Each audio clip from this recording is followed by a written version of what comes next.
Hello, everyone. Welcome to a exclusive Discover Sci-Fi interview with author Evan Currie, who's joining me tonight.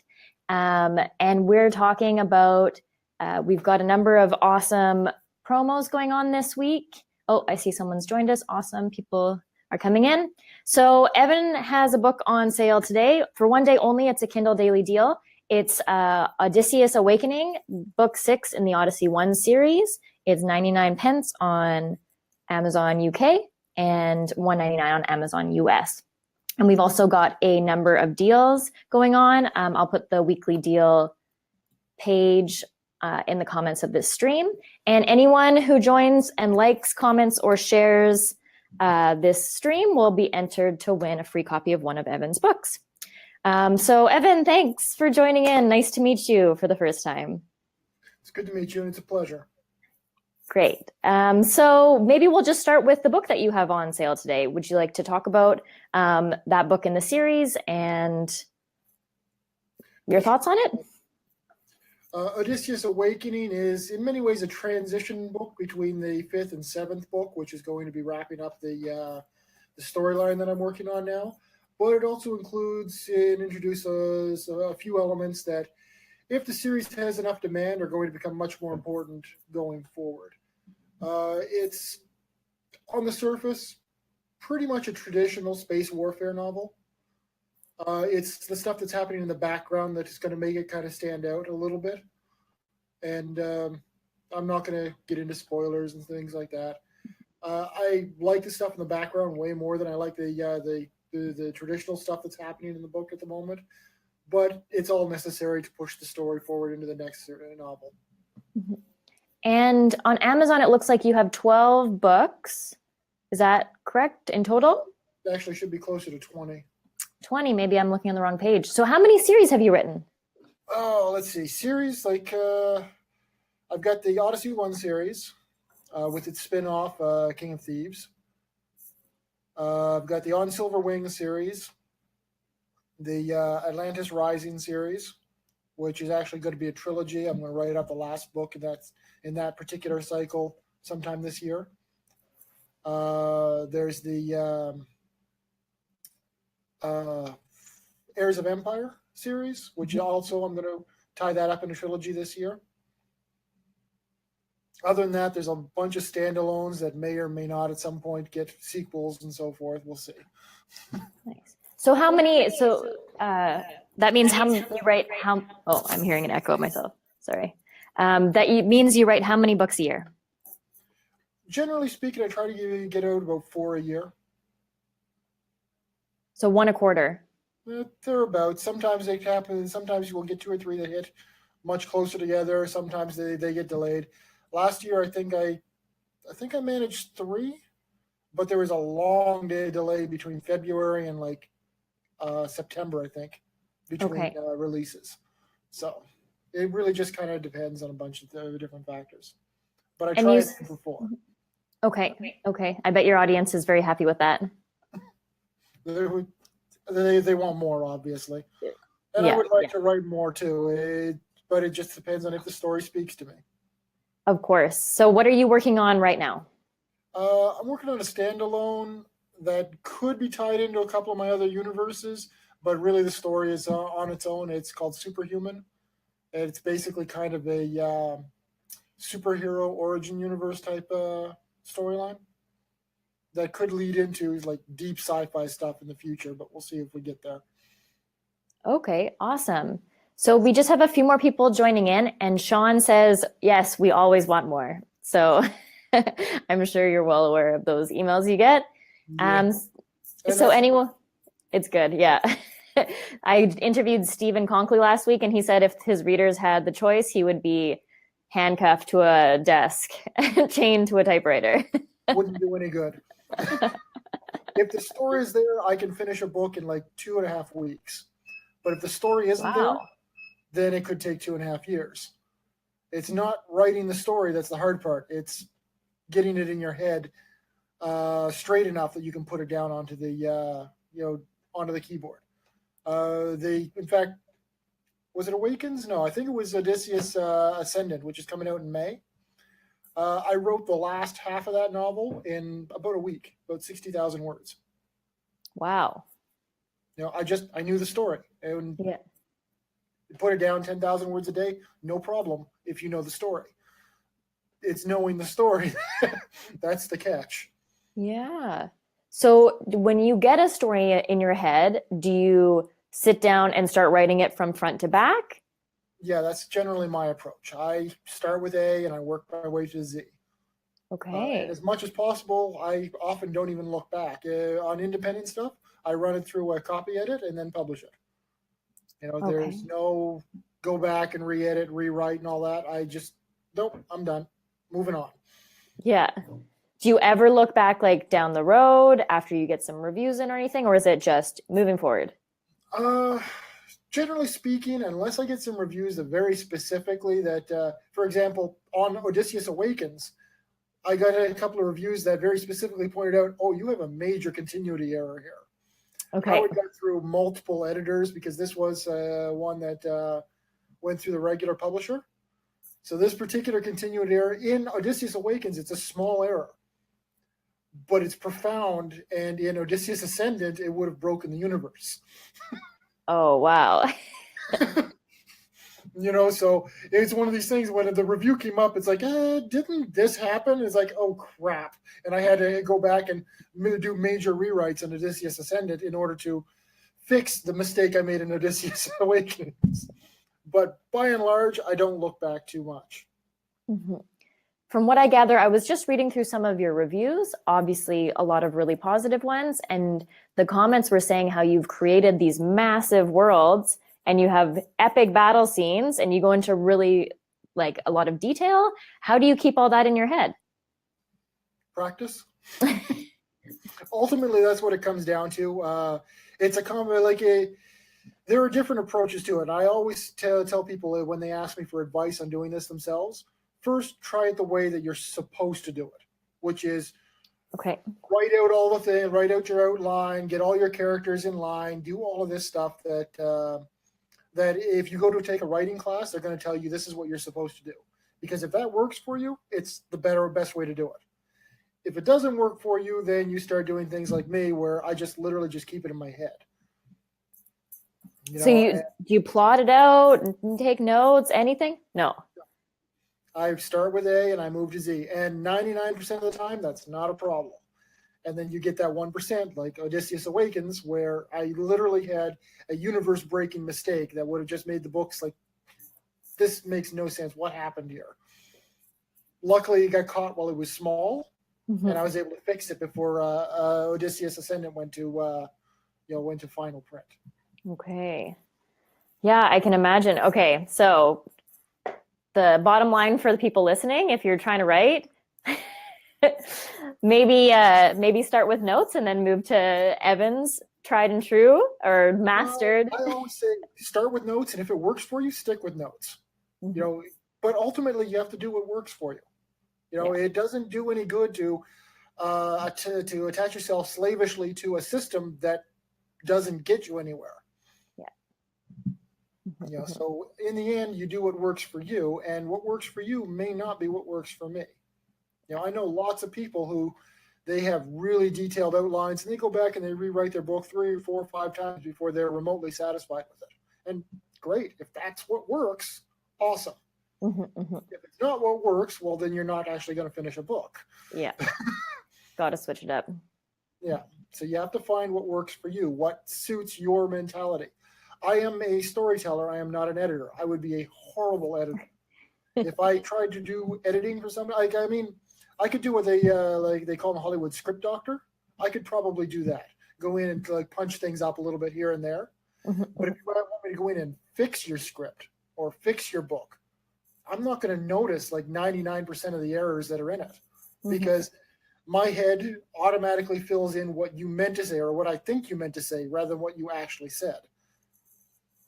So I don't catch grammar errors. I don't, things like that. I just don't see them. Yeah, I was speaking with Bobby Adair a couple weeks ago, and he said he has a program that plays his book back at him, it's like an audiobook style. So he can hear because he said the same thing. He fills in all the gaps and so he can hear someone speaking it out and then make the edits after. Yeah, I think it's interesting. Like I say, ultimately, whatever works for you. Mm-hmm. You know, it's a big part of being a writer is finding that system that will function for you. So the people who are just joining in, welcome. I'm interviewing author Evan Currie, who we're spotlighting a deal on his Odyssey One series. Book 6 is currently $1.99 on Amazon US. And book 7, we were just saying, is coming out in May. Yes, I think it's May 12th. I'm not 100% sure of the exact date, but it's sometime in May. Awesome. So if you are listening right now and want to win one of Evan's books, be sure to like, comment, or share this post. And if you have any questions for Evan, make sure you put them in the comments and he'll be answering them live. Yep, so out of all your series, which one's your favorite? Whichever one I'm working on at the time. To say which one's my favorite, I mean, I could tell you most of the time which one's my least favorite is Odyssey. And that's just because of the story of how it started. And it's not because I don't like the story. I love the story of Odyssey. I love the series. But the first book, when I self-published it, I put it up. It was the second book I self-published, but the first book I ever wrote. And the first book that I self-published was a little techno thriller called Thermals, which I considered the superior book. It sold for a few $100s in the first month or so, which actually still put me ahead of like 99% of most people self-publishing. But it obviously wasn't going to provide a living. It was like, okay, this will pay a couple bills, but that's it. Mm-hmm. And so I had to go to my day job, which was working in the lobster factory, Lobster Pound. And that meant that for about 6 weeks, I was going to be working 80 hours a week if I was lucky, more likely more. Okay. So you just said that was your part-time job? Well, that was what paid the bills. That was the, it was a seasonal work, but it paid the bills. And my readers at the time were mostly from my fanfic community. They asked, well, do you have anything to tide us over until you come back? And I said, okay, fine. I've got a book that's finished. I'm going to put it up. You guys can check it out if you like it. But it needs edits. It's not ready. And I put Odyssey One up. And I actually hadn't gone back and really looked at it. And it turns out that it had been converted multiple times from an old version of WordPerfect. And it didn't survive the conversion to Word very well. There were commas in places they just shouldn't be. And it was unreadable, unfit for human consumption is how I describe it. So I put it up and I didn't really think about it because I just put it up as like it was late at night the night before I went to where I was going to work. And it's like, here, I put it up like $2.99 because that was the lowest price Amazon will let you put it at without them taking like an extra half the royalties. So I did that, and then I go to work, and for the next 4 or 5 weeks, I have no time to pay any attention really. Next time I look at it, I'd made like $20,000. And my reaction, and to this day it affects how I think of this series, is a combination between yes and oh my God, this is what I'm going to be known for. So to this day, that affects how I view the entire series. Even though I love the story, I can't get quite past that first release of Odyssey One. What? So you made all this money, but all the reviews said... Oh, the reviews were amazing. If you go back to the oldest reviews in the Odyssey One book, I think they transferred them all over. You actually see reviewers in like knockdown, drag, like to the level of political fighting on Facebook. That was what the reviews looked like. Just like, and I still think to this day that was probably part of what made it a success. The level of people who are fighting over this book back and forth just had people like, there's something here. I better check this out. Whoa, that's a crazy story. And that's Odyssey One. And as I say, to this day, that's why it has that effect on me. Whenever I think of the series, I have those mixed feelings that I don't have about my other books. And it's all because, and primarily, I actually went and I found an old copy, a printout, that I printed out like 20 years ago. It was buried in my RPG stuff. So I found a printout of the first few chapters of Odyssey One, and I opened up and I looked at it, and hey, this is readable. What the hell happened? So the only thing I can think is that it was conversion errors from WordPerfect, because it went through multiple versions of WordPerfect to get to whatever version of Word, probably 97 or I don't know, that I originally published it in. And then it had, of course, be converted over to, I think it was converted to Mobi format. Yeah. So at some point there was like artifacts that were probably introduced to the issue. And it's, I do like the story. I can't say that I don't like the story, but or the series, but it evokes these mixed feelings in me because of that first book and how I just introduced it offhand, didn't even think twice about it. And that was the result. And you said that was over 20 years ago? When I wrote it, I self-published it 7 years ago now. Okay. Yeah, I was probably started that when I was 18, so maybe as much as 24, 23 years ago at most, probably 22. Okay. And what made you, or I guess this is a bigger question, but why did you publish or self-publish your first book? What led to that?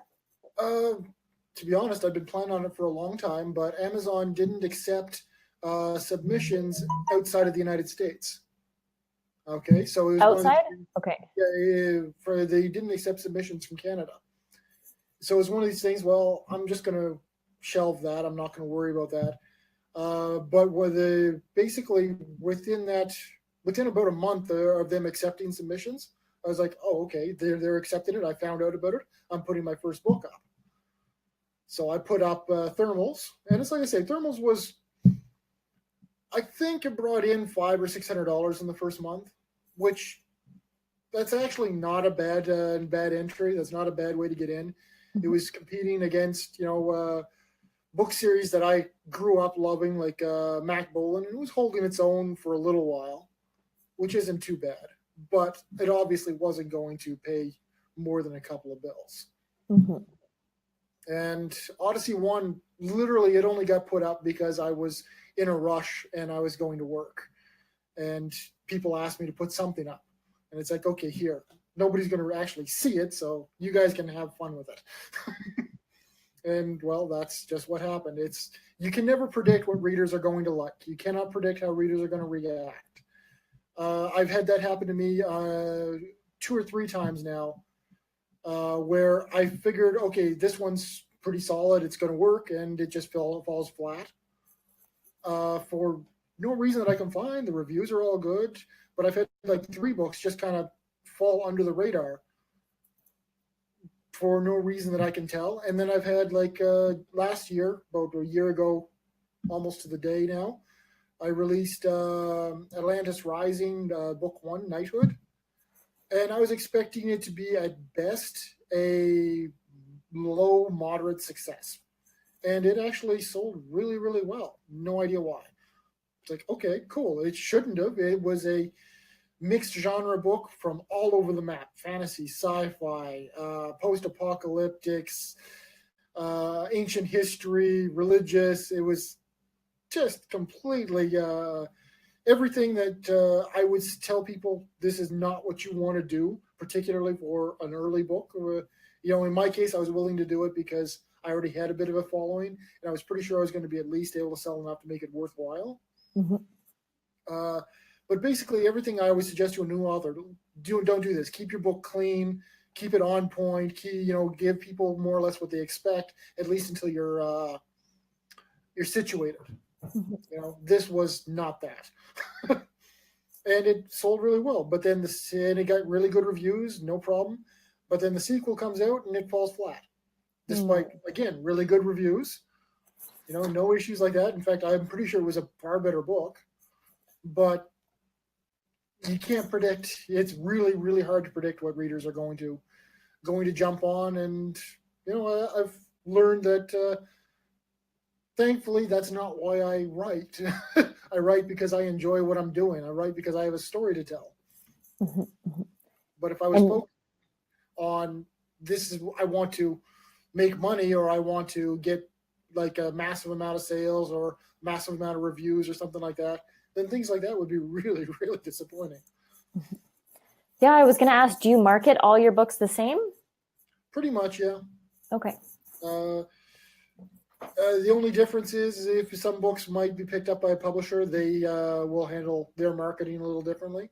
But I run my side pretty much the same for every book. Okay. So there's more people joining in.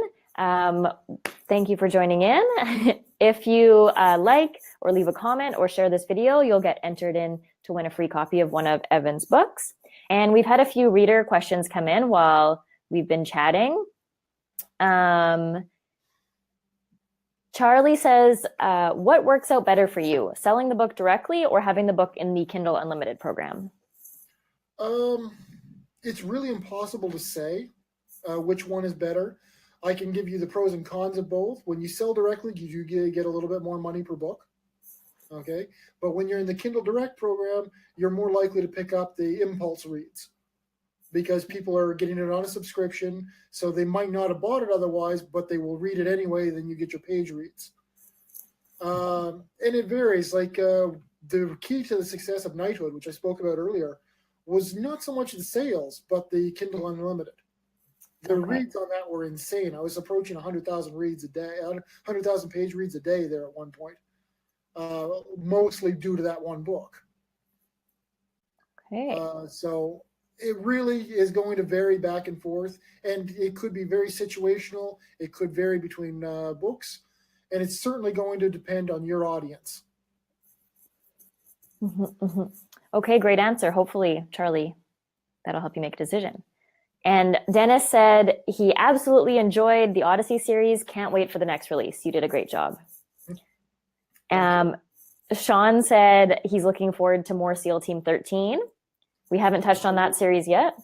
I really want to get the second book in that out. Right now, that one kind of stands alone. I totally intend to have it as its own series. Stands alone. It's actually in the same universe as the Atlantis Rising books, although SEAL Team is modern day. Atlantis Rising is, say, roughly 20,000 years ago. So the two don't cross over at all, but I'm using the Atlantis Rising to develop the magic system that's going to affect SEAL Team 13 going forward. Okay, and what's the premise of that book? SEAL Team 13, the premise started off pretty basic. I was writing a fan fiction probably 12 years ago, and I decided to call it SEAL Team 13, where just different heroes from different TV shows got together with the U.S. Navy to fight supernatural threats. I like the concept, so I'm like, okay, I'm going to write this as its own, as an original novel. And somehow the novel kind of starts off with the same premise, and it's got a few, like the first half addresses that, and then the second half turns into sly stabs at pop culture movies and trends. You know, there's at one point in the book, the SEALs are arguing with their expert over whether or not they're fighting zombies or vampires. And, and the expert is they're vampires, is cut it out. I know what they are. And it's like, well, they look like zombies. They're not zombies. And it's like, well, they look like zombies. They don't look like vampires. And the expert turns and looks at the SEAL. What do you think a vampire looks like? And then he pauses and he says, and I swear to God, if you say they sparkle in sunlight, I'm throwing you out there with them. And a lot of the second half of the book is stuff like that, poking fun at the modern trends, different movies and stuff like that. Okay, so you have to tell me more about the fan fiction, because that just took a whole spin that I don't know I was expecting. That's so interesting. Well, that's what I started. I started writing, like, my first real foray into, well, actually, no. I started writing Odyssey One. That was my first real foray into writing. But I quickly realized that I was having a lot of trouble pushing Odyssey One forward. So whenever I would get blocked in something, I would go and I would find stuff online to read. And I stumbled into Star Trek fan fiction, which a lot of writers start with. Mm-hmm. And I wrote some Voyager stuff in between working on Odyssey One. And that kind of led me off into another tangent. And I eventually found this fan fiction universe called the Wandererverse. And this was a massive crossover where they just took everything, or pretty much everything, and tossed it all together. And the writing quality wasn't actually that good.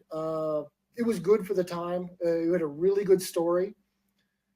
But the writing quality, particularly in the early stories, was it would switch tenses. It would switch character point of view. It would go from like first person point of view to third person, and it was just really a mess to begin with. But the story was fun, and it's still fun to this day. But one of the things I love about the fanfic community is that over the 20 years that I was involved in it, and I still do keep in, I noticed that the quality of fan fiction from even beginning writers has elevated steadily every year. Whereas people were just throwing whatever they could to begin with, they've gotten better. They've learned from the mistakes of the people behind them. And now they're really good. And I'm seeing the same thing in the independent publishing community. The largest part of it, they're going to get better, and they're going to get better fast. Because they're building off the experiences of others. And that's what I loved about the fanfic community. So from the Wandererverse, I started writing my own huge mashup universe, which I wound up being calling the Journeyverse. And that's probably 2 or 3 million words floating around on the internet in that alone. Holy smokes. At the height of the fanfic that I was involved in, I had several thousand people who were coming in to read whatever I was working on. And in many ways, that was my early marketing. That was what eventually flipped to sell Odyssey One. And to this day, if you're writing fantasy or you're writing sci-fi and you want to figure out a way to build an audience, fanfic is a really good way to do it, and you can build an audience fairly quickly with it. Now, ultimately, you're going to want to switch to your original stuff, which means whatever you choose to write in fanfic, try and keep the genre as close to what you want to write in your original. It doesn't do you any good to write Lord of the Rings fanfic if you're trying to write original space opera. The two, there is some crossover in the audience, but it's not going to be the most efficient way to work. But in the end, that's how I did my early marketing, really. Completely unintentionally. It wasn't I didn't have a big plan in my mind that I was going to get fanfic readers to buy my books, but that's how it worked out. So those millions of words are out on the internet for free. Yeah. Let's see, fanfiction.tenhawkpresents.com has a lot of my work, and then the Journeyverse, we recently lost the person who was handling the archive unfortunately passed away a couple years ago, and we lost the domain, so we had to switch it over, and it's I'm not sure what the current let's see. We can add this to the comments after so people can go check it out. Yeah, it's jv.osiris-web.com. You should be able to find it with a Google search, Journeyverse. Awesome. We have a few more people joining in. Welcome. If you like, comment, or share, you'll get entered in to win a free copy of one of Evan's books. And we have a question from Emmett. He says, what's the process to add Audible? I'm guessing audiobooks. And he says, do you get to pick the voice actor? Generally speaking, there's multiple ways you can do this. The way that I've always done it is a publishing house will approach me and ask for the rights. We'll make a deal. I'll sign the rights over to them. And after that, I let them handle it because they're experts on that particular subject, and I'm not. However, each of them does ask your opinion of what sort of reader you want and so forth.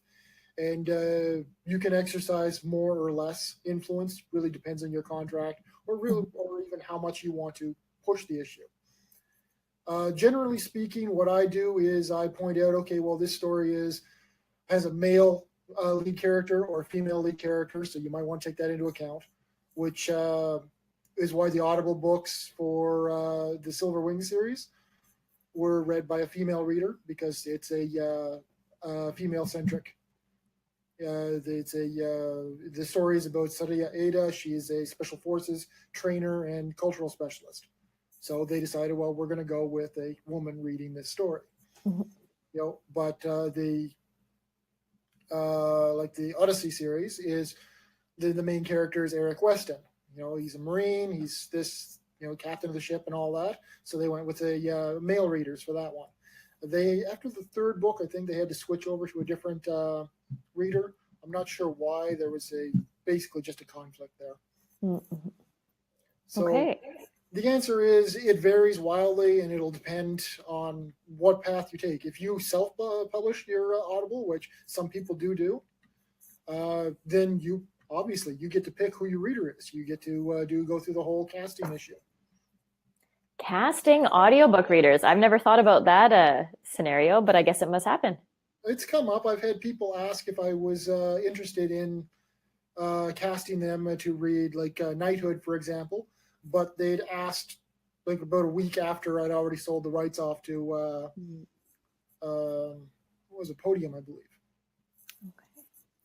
So it does happen. People are out there, so you can probably put together an Audible book. I'm not sure how you would get it onto Audible.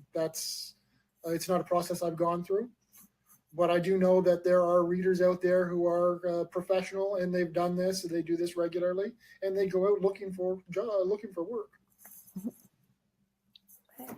Thanks for answering that. If you have any more questions for Evan, just make sure you put them in the comments. So I was on your Facebook page earlier, and it says that you were helping to design a storyline for a video game?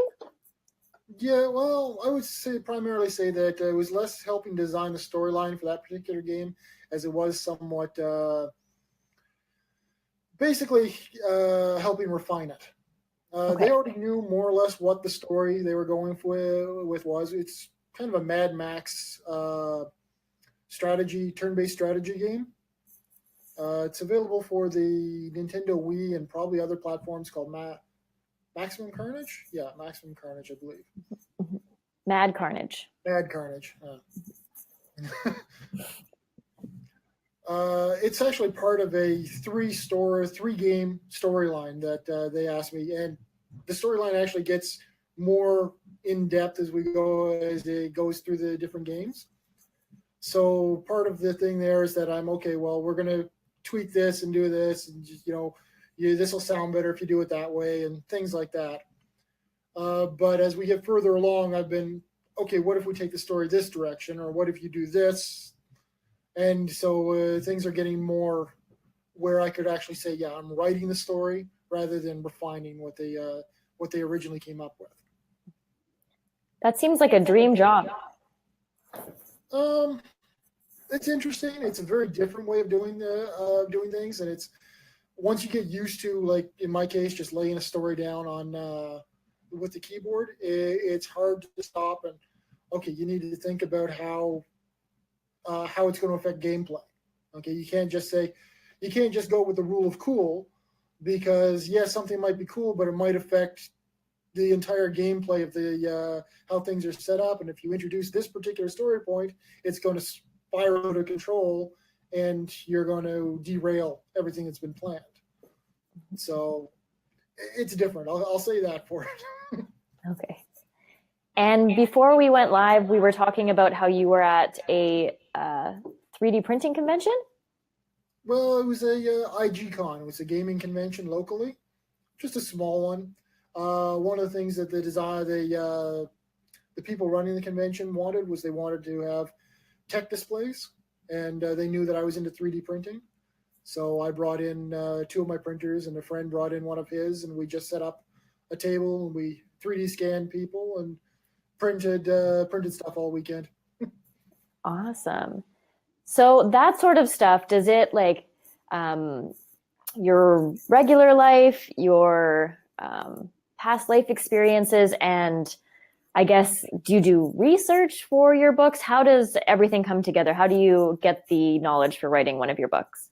Well, in my case, it's constant research. Everything I do online winds up being research. Everything I do in the real world winds up being research to some degree or another. When it comes to writing like quantum mechanics, it's literally you're writing one window and you have Wikipedia open in the other, and you're filtering through, and then okay, well, this is interesting, and now I need to go and check this paper, and you're reading actual papers by people about things like quantum immortality or things like that, and the process is complicated and convoluted, and most of the time just barely works, but It works for the story. pretty much it works for the story, and that's what matters. I try to keep my science within the theoretical, within what people are theorizing as possible, as much as I can. You obviously, if you want to have faster than light, you have a hand wave there. There's no way you can quite get away with being truly hard sci-fi if you want to do faster than light stuff. But by and large, I try and keep the tech and the science as close to actual theory as I can, and hand wave as little as possible away. Okay, awesome. And just for those who are joining, we were talking at the beginning about how your Odyssey One Book 6 is on sale today, and you have Odyssey One Book 7 coming out in May. Yeah, and like I say, May 12th, I think. It might be May 8th. Is it done? Or it's been done since September. Oh, okay. So it's with a publisher. Yeah. Okay. And how did you decide whether to go with a publisher or not? Well, in that case, they came to me, which is actually the story for pretty much all the everything that I have out with publishers. I always start as an independent, and if somebody's interested in it, well, okay, we can talk. I don't go looking for publishers. I don't really feel that I have a need for it. I can do quite well as an independent. But at the same time, I'm not really going to turn down a marketing department or plenty of editors and things like that. It does add to the process. Sometimes it's incredibly frustrating dealing with a publisher, but that's mostly because I'm not a detail-oriented person in most aspects of my life. So when they start getting into, on this line of this page of this book, did you mean it this way? Or it's like, why does this matter? But that's how editing works. And sometimes it turns out a much better product. It's like I said, for my original stuff, for my independently released stuff, I don't consider it worth the extra effort to get that. You do, in my experience so far, I know other people have very different opinions on this. And so for what it's worth, my experience, I find that you could do 400 or 500% the work and get like 20% better results. And I'm like, I'm not going to do that. Unless they come to you. Well, if they come to me, and then okay, then we can talk and so forth. But I'm not going that far on my own. So you publish book one independently, and then if someone comes to you after that, then you'll see what the offer is. More or less, although in some cases, like with the Heirs of Empire, they ask me, well, okay, you've got 2 books or 1 book of Odyssey coming out, and we have an extra slot in our schedule. Could you pitch a book to us? And that's what happened with Heirs of Empire. I was working on this particular story, and like, okay, well, here's the concept. They liked it. We went with it. And so even there, book 1 went out with the publisher. But by and large, unless something like that comes up, I do things. I basically do the first run independent, and then we see how it turns out. So, do you have anything coming out before May? Not on the schedule. Although I'm probably going to have to crack down and wrap up Superhuman. Okay. I might wind up pushing that. Like I might shorten that and then sell it for a lower price because it's right now the origin story is kicking my butt, and I don't think padding it is going to help. So I'm just going to tell the story, and wherever it ends, okay, that's it, and then I'll just drop the sales price. Okay, gotcha. Okay, so there's one big hole in our conversation, and that is, when did the lobster job finish? I actually went back the year after, even though I didn't have to, simply because I knew that they were going to need help. But basically, I only went in for the busiest parts of the day. And when things slacked off, like, I'm done. But more or less the year Odyssey One came out, that was the year that, okay, I am now a professional author. This And is that was what I do. This is my career. about 6 years ago? 6 or 7 now. I'd have to look it up to be sure. Wow, that's awesome. And so are your days just in front of the computer writing all the time, or do you go out in cafes, or? Well, I don't write anywhere other than home for the most part, no. My days are, by and large, browsing the internet until I have a story. Once I have a story, then I write it, and that's pretty much, my work is browsing the internet and doing my research and things like that, which is what I did for fun. That's awesome. Congratulations. And I know there are a ton of people that are so stoked that you do that. It's, well, it's like I say, it's what I did for fun. I actually enjoy looking up scientific theories. Seeing particularly the oddball ones that can't be disproven yet. Like quantum immortality, especially mind twist. Like, my God, that one is a horror story. What is? I have no idea what it is. Quantum immortality is an extension of an idea that quantum states will automatically it's an extension of the multiple universe theory. Mm-hmm. Okay, where you have a quantum state will automatically and obviously only exist somewhere it can exist. Okay, and then you stop and you start expanding it out and thinking about other things, and you realize that, well, what if the soul is a quantum state?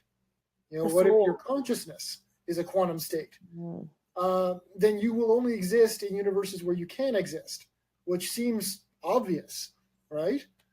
But then you realize, well, you can't exist somewhere where you've been killed, so what happens to the quantum state? What if you jump universes before you die? To a universe where you somehow survived. Okay. Okay? And at this point, it sounds interesting in that you would exist like every single time, like every part of your day where you're at the top of the stairs and you just barely catch yourself. Well, in some universe, you didn't, and your soul jumped to this universe. Oh. And if you never notice, you would never know this. It would be completely seamless in the background. The problem with this is that if you take it to the logical extension, as far as you can take it, you realize that the whole universe could implode around you, and your soul would still find some way to exist. And at that point, you start to realize, hang on a second, that's a nightmare. That's hell. I bet there is quite a rabbit hole on the internet of information about that. Quantum mechanics alone is just there's so much about quantum mechanics that we just barely understand. And it means that you can take a very small concept of quantum mechanics and expand it beyond all reason into something completely insane. And ultimately, it's one of these things that's just a fascinating kind of thought experiment. The sort of things that, well, in ancient Greek would be the domain of the philosophers, where they would just follow this what if forever. Mm-hmm. And today, that's largely speculative authors, like science fiction authors, who do that. Mm-hmm. Yeah, I think it's a really fascinating genre, and really like groundbreaking. It can be. It can also be very, very much regimented. You can easily slip into that. You have to do this, and this, which is very easy to slip into because that's what usually sells. Mm-hmm. kind of circles back to that. The experimental stuff doesn't sell 99 times out of 100, the stuff that's completely off the wall. But on the other hand, if you want the massive seller, if you want the millions and millions of copies to sell, it's almost always going to be that one of those strange stories that does that. But most of them just don't sell. Trust me, for every version of like The Martian, there are others that follow the same kind of concept that just go nowhere. Done. Yeah. It's what hits the readers just right at just the right time. And it's impossible to predict. It's why trying to catch the latest, greatest wave is almost invariably pointless. Because it's gone by the time you're ready to catch it. Yeah. In a similar vein to that, Steve Clark asks, ever thought of writing a movie script? Thought of it? Absolutely. Thought about doing it quite often. It's a very different format. And it's one of those things where I think you kind of want to have somebody who has experience actually in the movies so that you can catch the different nuances in storytelling between the visual and the words. At some point, I'm actually thinking about seeing if I can get a group of people together and just doing a low-budget filming of one of my, basically of the Silver Wing story, simply because I think it would be fun to try. Yeah, absolutely.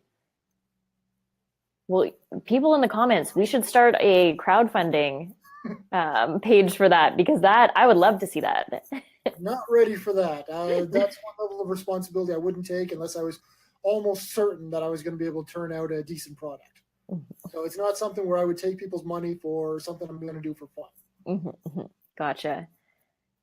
Peter Jeff Holesi, I don't know if I'm pronouncing your last name right. He says 2012 was the year. I remember Amazon UK and Kindle offering me Odyssey One. Well, then he knows for sure. There's a super fan. It's one of those things. So it would be going on 6 years then. Awesome. And David Walton says, looking forward to new books coming out. There's such a needed break from the real world. Thank you.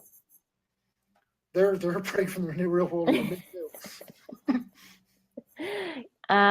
And just to wrap up, because we've been talking for almost an hour,